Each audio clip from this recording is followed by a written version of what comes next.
안녕하세요, 이창호입니다.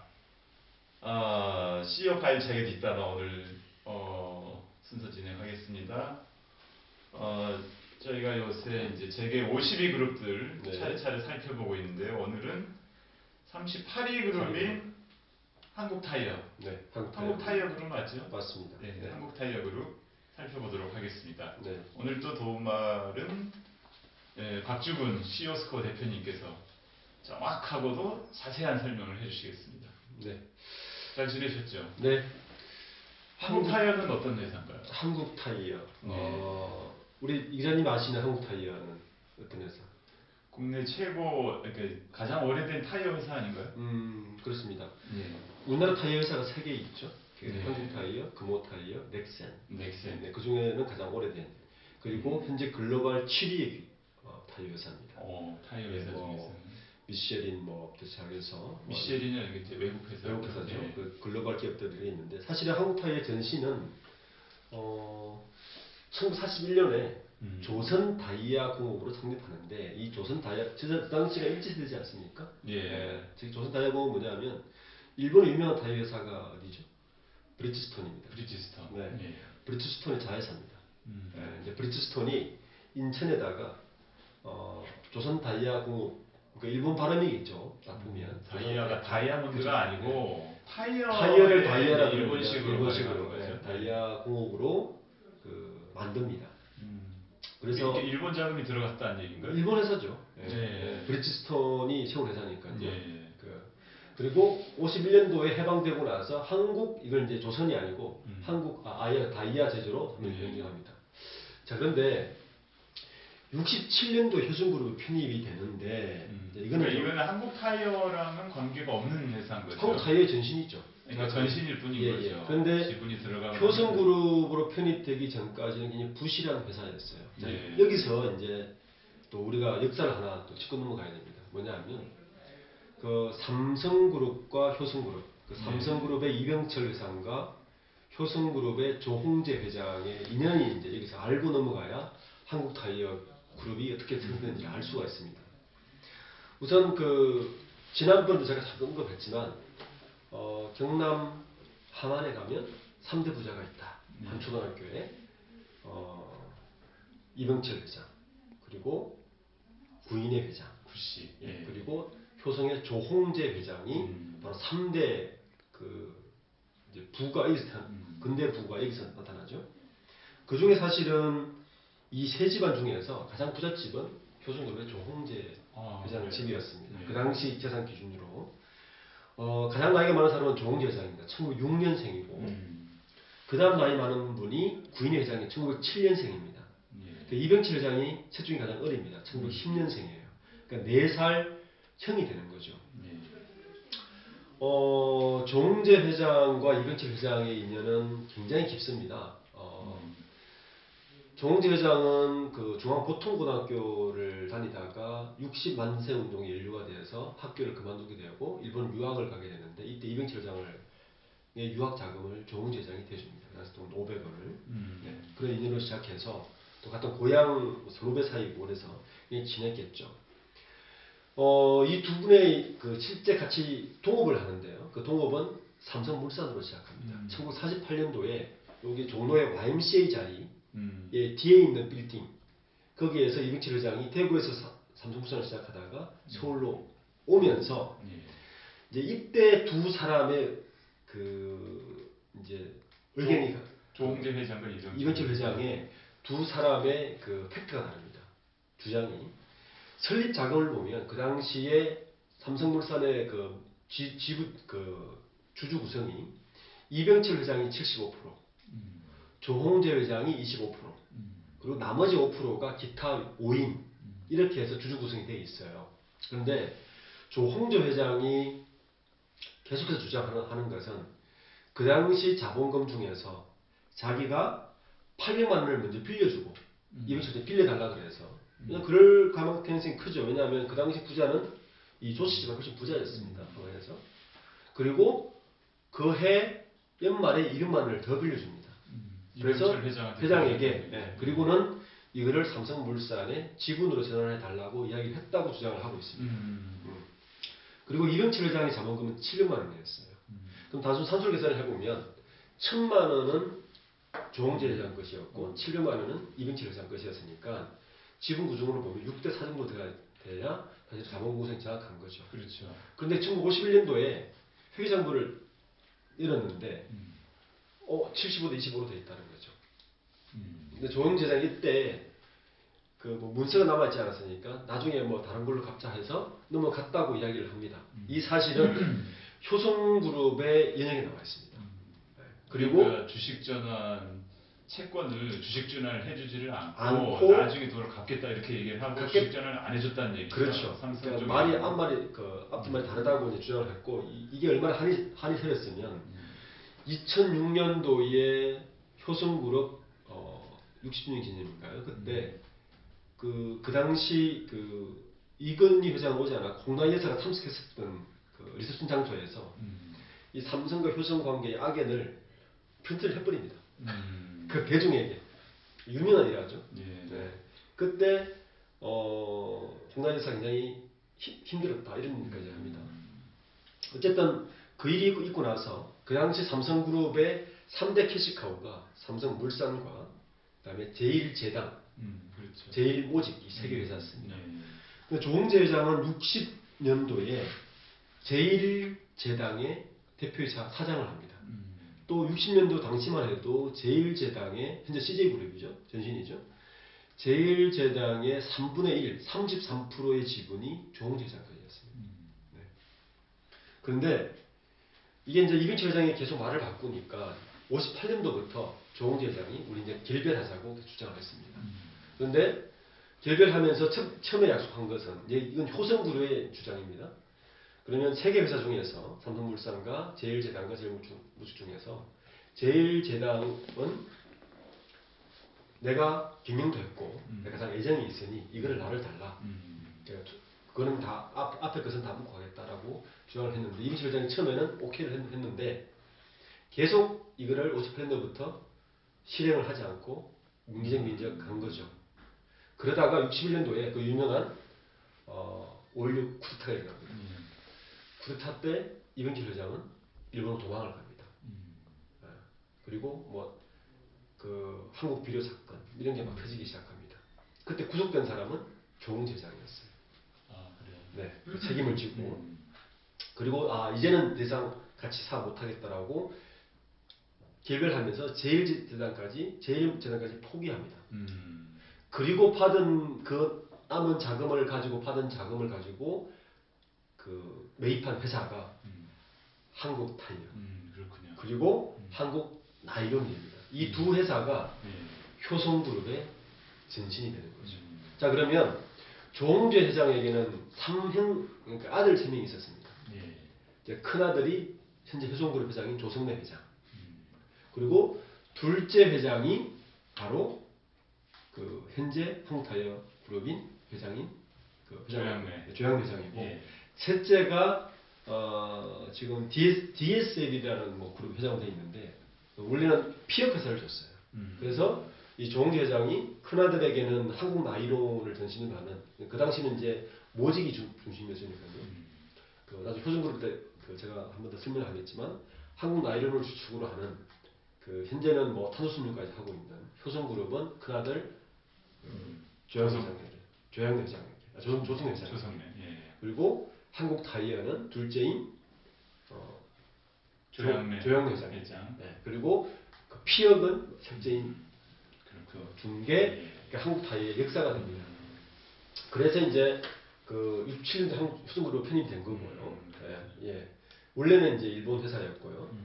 그리고 85년도에 이제 그 형의 회사인 효성그룹과 분리를 합니다. 한국타이어가 분리를 하고 91년도에 폭스바겐하고 납품을 하면서 타이어에서 굉장히 크고 99년도에 한국타이어로 사명을 변경합니다. 그리고 2012년도에 3색 인형을 준비하기 위해서 지주사로 전환을 합니다. 그리고 2019년도에 한국타이어 월드로 바꾸고 현재 2019년 3월 그 주총 때 한국테크놀로지로 변경을 합니다. 타이어란 이름을 뺀 거예요. 그룹에서 타이어를 뺍니다. 이 이유는 이제 좀 설명을 하겠지만 타이어 회사로만 소속하기에는 이제 좀 한계가 있다. 뭐 이런 이제 결심으로 사업을 확장하자는 그렇습니다. 거죠. 네. 자, 그러면은 가계도를 한번 볼까요? 네, 가계도를 보기 보야- 전에 네. 일단 이제 그 프로필을 좀 볼까요? 네. 조홍재 가계도 회장. 같이 보시죠. 예, 가계도. 이제 아까 얘기했지만 이제 조양래 회장은 이번 그러니까 그 조홍재 회장의 둘째 차남이 되겠죠. 예. 네, 차남이 되고 37년생입니다. 네. 이분의 일익 중에 재밌는 게 56년도에 경기고를 갔어요. 그렇다면 당연히 이제 국내 대학에서 할 법한데 미국에서 대학을 나옵니다. 당시에는 굉장히 이례적인 이례적이죠. 네, 이례적입니다. 그리고 63년도 효성물산으로 입사를 해서 쭉 한국 타이어에서만 하고 올해 그 등기이사직에서 사임을 하셨습니다. 그리고는 3세 경영의 본격적인 이제 큰 아들 조현식 부회장을 이제 등기이사 대표로 올리면서 이제 은퇴하시다고 봐야 되겠죠. 네, 그렇습니다. 아무 직책을 지금 안 맡고 현재도 회장은 지금 갖고 있습니다. 등기사직만 사임하셨습니다. 그렇군요. 그리고 복지재단. 네, 한국 타이어 지분도 꽤 많이 가지고 있습니다. 대주주입니다. 그리고 이제 이 조양래 회장의 그 자녀가 이남 이녀입니다. 이남 이녀인데 이제 큰 딸, 작은 딸, 큰 아들, 작은 아들 이렇게 이남 이녀인데 딸들은 현재 아무도 경영에 참여하고 있지 않습니다. 지분만 들고 있습니다. 그리고 지분이 얼마나 되나요? 한국 그 제주회사의 지분이 약 10% 정도 있습니다. 꽤 많습니다. 네. 그리고 이제 그 장남인 조현식 현재 한국테크놀로지 그룹 부회장입니다. 현직하면 지금 70년생이고요. 70년생이고 이 형제 두 분 다 고등학교를 미국에서 나옵니다. 네. 근데 이제 이 조현식 그 부회장은 70년생인데 이 경북초등학교를 나왔거든요. 여기에.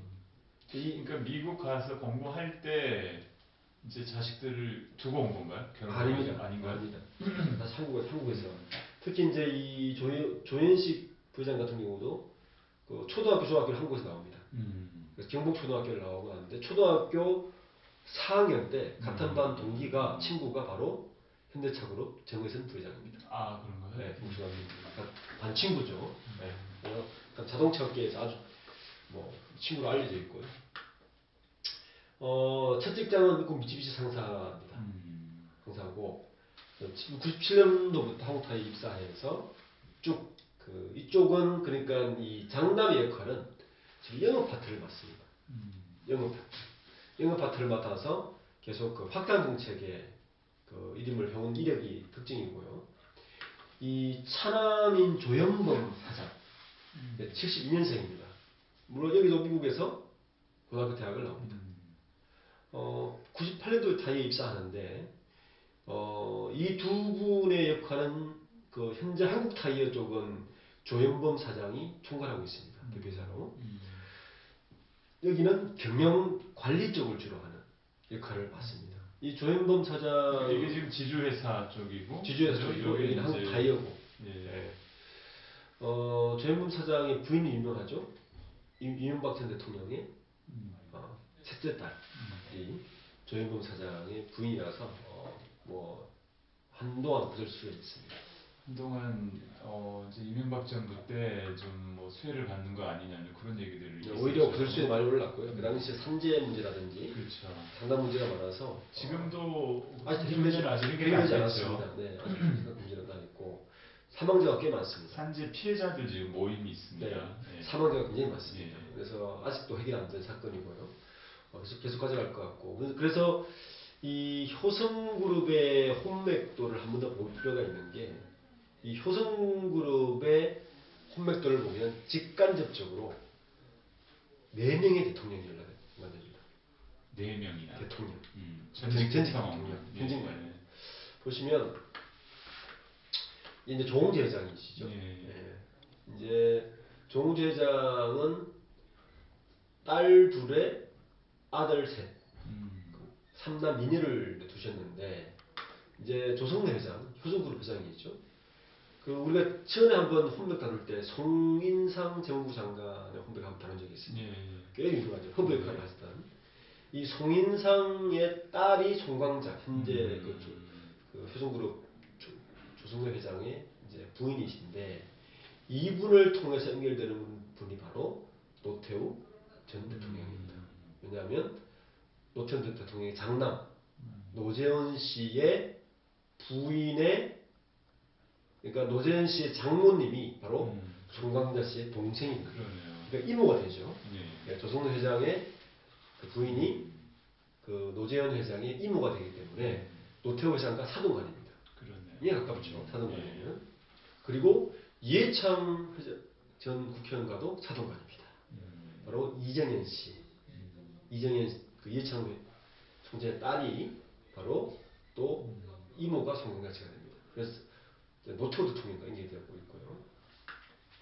또 조성래 회장의 그 장남 현재 조현준 회장이죠. 현재 조성그룹 회장. 조현준 회장의 부인이 이미경 씨인데 이미경 씨의 동생 여동생이 이윤혜 씨가 바로 전재만 씨의 부인입니다. 그 전두환 대통령하고 연결됩니다. 그러면 조성래 회장은 노태우 대통령과는 이건 사돈간이 아니고 뭐가 되죠? 이게 이제 그 부인들 간의 사돈간인가요? 아주 복잡해서 연결되고 그 전두환 대통령과는 정말 사돈이죠. 사돈되는 거죠. 그 이제 조현준 회장의 그 부인의 자매의 부인 그 아버님이니까 굉장히 친한 거죠. 두 명이죠 일단은. 사돈이라기보다는 동서에 그러니까 이렇게 되는 거죠. 그렇죠. 동서에 복잡해서 정리가 안 됩니다. 사돈은 아닌 것 같고. 그리고 이제 조양로 회장이 아까 얘기했던 대로 그 둘째 차남 조현범 씨의 부인이 임박 대통령입니다. 대통령이 이제 3명. 진중한, 이명박, 노태우 다 나옵니다. 그리고 그 셋째 조은혜 회장의 또 아들의 며느리를 통해서 군노갑과 연결되고 이쪽은 또 김대중 대통령과 연결되는. 그래서 뭐 여야를 막론하고 굉장히 혼맥을 가지고 있습니다. 정계 거물들과 연을 가지고 있습니다. 예. 그래서 그 이 삼성그룹과 결별하면서 뭐 정계 쪽하고는 굉장한 혼맥을 자랑하고 있는 게 바로 삼성그룹 특징입니다. 이게 삼성과 결별한 게 좀 관련이 없는 건가요? 지금은 삼성그룹이 삼성그룹에 비해서 뭐 아무것도 아닌 뭐 중도밖에 안 되지만 왜냐하면 한국타이어 자산이 9조 정도 되거든요. 삼성그룹에 뭐 30분 1밖에 안 되는 거죠. 그러니까 그래도 그런 것들을 뭐 이런 혼맥을 통해서 굉장한 지금 보완하려고 했던 건 좀 나타나 보입니다. 그 다음에 그러면 한국타이어 그 지배구조를 한번 살펴볼까요? 네. 현재는 그 죄송합니다. 한국타이어 월드와이드가 아니고 한국테크놀로지 그룹으로 바뀌었습니다. 지주회사가. 바뀌기 전 이름이죠. 그렇죠. 근데 지분은 그대로입니다. 지분은 그대로예요. 그 한국테크놀로지 그룹이 지주회사인 형태로 현재 계열사들 주계열사 한국타이어입니다. 그리고 아트라스 BX라고 우리가 자동차 배터리 유명하죠. BX.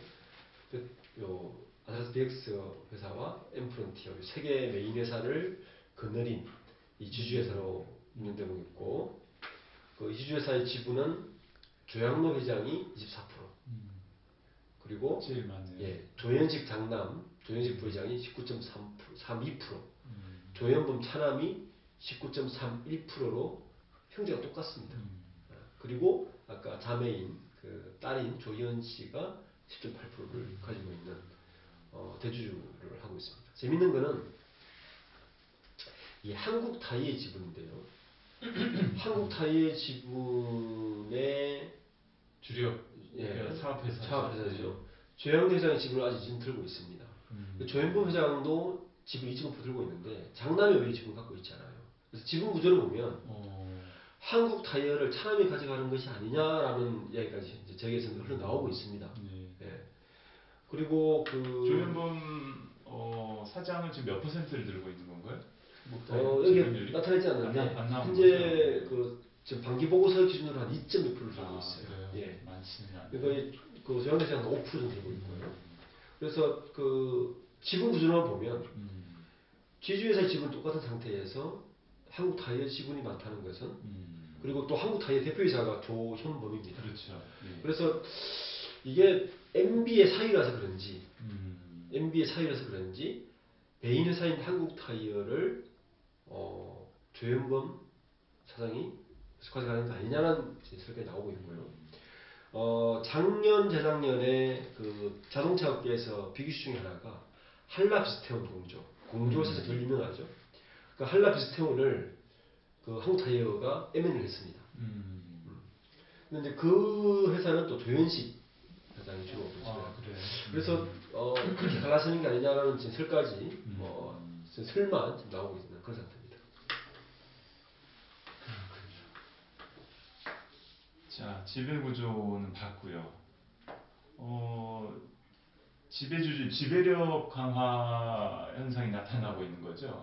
그래서 요 지배 구조를 만들 때그 재계에서는 굉장히 말이 많았습니다. 그러니까 지금도 그 재계에서 가장 많이 쓰는 방법이 기업을 인적 분할해서 지배력을 강화하는 방법을 많이 쓰거든요. 그렇죠. 인적 분할이 뭐냐면 A 회사를 B와 C로 하나는 사업회사로 하나는 지주회사로 인적 분할을 그렇죠. 하는 방법 많이 쓰는데 이렇게 되면 이제 그 장점은 A 회사의 지배력이 B, C에 똑같이 분배가 됩니다. 그래서 이제 B, C로 분할한 다음에 사업회사는 그걸 놔두고 그 C 회사, 그러니까 투자회사의 지분을 그 지배력을 오늘 높이기 위한 방법을 많이 쓰거든요. 그렇죠. 이제 한국타이어가 대표적인 게 한국타이어를 한국타이어와 한국타이어월드로 쪼갭니다. 이게 인적 분할을 한 거거든요. 그러고 나면 사실은 그 한국타이어의 지배력이 한 35%밖에 안 돼요. 그러니까 지주회사 지분 35%면 이게 낮거든요. 네. 그러니까 이걸 높이기 위해서 여러 방법을 쓰는데 그런 방법을 쓴 게 바로 한국타이어가 이렇게 쓴 거죠. 기존 회사가 이제 한국타이어였어요. 그 인적 분할하기 전에는 36%밖에 안 됐어요. 그러니까 자사주가 36%입니다. 여기서 마법이 일어납니다. 그러니까 자사주는 인적 분할을 하고 나면 원래 자사주는 의결권이 없죠. 인적 분할을 하고 나면 의결권이 부활을 합니다. 예. 그래서 지배력이 올라가는 거죠. 그 여방법을 지금 많은 재계에서 많이 씁니다. 그 삼성그룹도 삼성전자의 자사주가 12% 정도 돼요. 한 7% 정도 됩니다. 그 자사주를 계속 매입합니다. 그래서 자사주를 매입할 때 기업 입장에서는 회사 돈으로 매입하는 거죠. 계속 매입하는 예. 거죠. 기업 입장에서는 주주들 돈이 들어가는 게 아니죠. 그렇습니다. 예. 회사에서는 이게 주주들의 그 주가 높이기 위해서 우리가 매입하는 것도 이야기하지만 실제로 꼼수를 보면 그 자사주를 나중에 인적 분할하고 나면 의결권 부활해서 오늘가 유리하게 되거든요. 그렇죠. 그래서 삼성전자도 그러려고 하는 것이 아니냐라고 지금 시장에서 보고 있는 이유 중에 하나죠. 이 한국타이어가 대표적으로 그렇게 한 건데 보면 자사주 인적 분할을 하고 나니까 한국타이어의 지배력은 자사주가 부활하면서 올라갔어요. 그렇죠? 매직을 한 부렸고요. 그리고 한국타이어 월드와이드는 한국타이어가 가지고 있는 기타 지분을 시장에 내놓으면서 주주들이 75%까지 지배력을 올립니다. 그러니까 그 현재 3세 승계를 하기 위한 꼼수로 가장 많이 활용되는 방법이 이 방법이라서 이걸 썼고요. 그리고 나서 재밌는 거는 이렇게 한 다음에 지배력이 75% 됐지 않습니까? 이렇게 한 다음에 지주회사를 통해서 돈을 가져가야 되니까 가장 많이 쓰는 꼼수가 뭐냐면 바로 이 꼼수입니다. 상표권 수수료를 어마어마하게 챙깁니다. 이게 이제 올해 나온 자료인데 작년에 우리나라 지주회사 중에서 상표권 수수료를 가장 많이 챙겨간 회사가 바로 한국타이어입니다. 그러니까 상표권이라는 거는 사업회사들이 그렇죠. 한국타이어라는 상호를 쓰는 대가로 지주회사에다 내는 돈이죠. 그렇죠, 계열사들이 내는 돈. 그런데 이게 이제 왜 불공평하냐 보면 한국타이어의 지분이 40%가 물론 이 지배주 지분입니다. 지금 인적 분할을 할 때 한국타이어를 월드와이드 한국타이어 사업회사를 분할을 할 때 조양 회장 등 지배주주 지분은 똑같이 원래는 분배가 되잖아요. 그렇죠. 그죠? 근데 이게 어떻게 해서 74%가 된 건가요? 여기에는 물론 뭐냐면 이 회사는 자본금이 얼마 안 되는 그렇죠. 회사고 여기 이제 큰 회사죠. 여기에 이제 42%가 되지 않습니까? 예. 그리고 여기 가지고 있는 기타 지분들을 매각을 합니다. 그걸 통해서 그거를 그러니까 그 지배주주들이 사들인 건가요? 그렇습니다. 아, 그렇죠. 예, 예. 그 과정을 제가 그것을 한번 말씀드린 그칩니다. 거고. 그래서 예. 이걸 높입니다. 그 다음 수순은 뭐냐면 높인 다음에는 배당과 상품 수수료를 굉장히 올립니다. 보통 이제 지주회사 사업해서 분할하는 경우에 그 지배주주들은 지주회사 지분을 높이고 싶어 하잖아요. 그렇습니다. 사업회사는 이제 지주회사 가지고 있으니까 지배하면 되니까. 30% 넘으면 되니까. 그렇죠. 네. 그래서 많이 쓰는 방법이 이 사업회사 지분을 일부 이 지주회사 지분으로 그렇죠. 투자를 하는 경우가 많이 있잖아요. 네. 근데 이제 한국타이어 경우는 그렇게 하지는 않고 그렇게 하지는 않은 거죠. 그렇죠. 그냥 네. 지분 그대로 있는 데다가 이제 자사주 지분만 이렇게 더해진 건가요? 네. 그렇군요. 그러면서 자연스럽게 이세승계가 음. 마무리되는 뭐 그런 생각을 하시죠. 그리고 이제 이 한국타이어 그룹의 그 현실은 한국타이어의 이 수수료를 그냥 가장 많이 높아요. 현대 그 그룹 중에서. 그러니까 저런 수수료를 거치고 나면 꼭 이런 거 과정 거칩니다. 그래서 그 오늘가의 사익 비치를 훨씬 높일 수 있는 그런 구조로 가는 거죠. 그러니까 이 상표권 수수료를 받아서 한국타이어 이제 그 지주회사 수익이 많아지면 아무래도 배당을 가져가는 거죠. 그렇죠. 배당 형식으로 빼가기가 쉬우니까. 네. 이 과정을 항상 거치는 것이 우리나라 인적 분할, 지배율 높이는 것, 그다음에 상품 수수료, 배당 높이는 것. 요 수순을 어느 그룹도 할 것이다. 라고 했습니다. 그런 것 같습니다. 네. 그다음에 사업 실적을 그럼 한번 좀 볼까요? 자동차 실적이 이제 안 좋습니다. 지금 그 매출도 떨어지고 있죠. 14년도 보면 개별 기준인데 주된 고객이 그러면 어디 현대차나 이런 데인가요? 아니면 글로벌 기업도 많습니다. 글로벌 기업. 예, 타이어가. 현대차 저게 이제 자동 타이어 업계에서는 제일 중요한 게 신차 출시할 때 어느 타이어를 끼고 들어오는 게 그렇죠. 중요합니다. 예. 지금 국산 차들의 신차 출시 타이어는 금호 타이어 굉장히 많을 겁니다. 한국 타이어가 조금 타이어가 조금 비싸죠. 네, 일반적으로 그렇죠. 비싸서 고급 타이어 좀 들어가고 해외 타이어 들어가고 지금 매출은 줄고 있어요. 4조 7천억에서 4조 2천억으로까지 줄었습니다. 주된 그 기업이 한국타이어 테크놀로지 지주회사하고 한국타이어인데 그리고 나서 다 안 좋은 건 사실은 영업이익입니다. 수익성이 굉장히 떨어집니다. 이건 아마 전 세계 자동차 업계가 비슷한 걸로 가고 있어서 그래서 올 주주총회에서 한국타이어가 한라 비스템 공주를 사들이고 그리고 한국타이어에서 한국타이어를 빼고 한국테크놀로지로 해서 사업 다변화를 아마 지금 3제 경영에서 꾀하겠다는 의지의 표명으로 저는 보고 있습니다. 그러니까 그 비스테온? 한국 비스템 공주. 그 공주 그 회사를 사들이면서 이게 상호를 좀 바꾼 거랑 관련이 있는 관련이 있다고 봅니다. 그 독일의 그 무슨 기업이죠? 자동차 그 기업과 비슷한 형태를 하고 있습니다. 네. 지금 어쨌든 간에 매출액도 지금 조금씩 줄어드는 추세고 네. 지금 영업이익은 굉장히 많이 줄었어요. 많이 줄었어요. 반토막 났습니다. 네. 이게 자동차 산업 좀 침체랑 관련이 있는 걸까요? 네. 자동차 업계가 좀 전체적으로 비슷한 추세를 가지고 있습니다. 네. 자, 오늘은 38위, 세계 38위 그룹인 한국타이어 그룹이 아니죠. 한국 테크놀로지 그룹에 대해서 살펴봤습니다. 마치겠습니다. 감사합니다.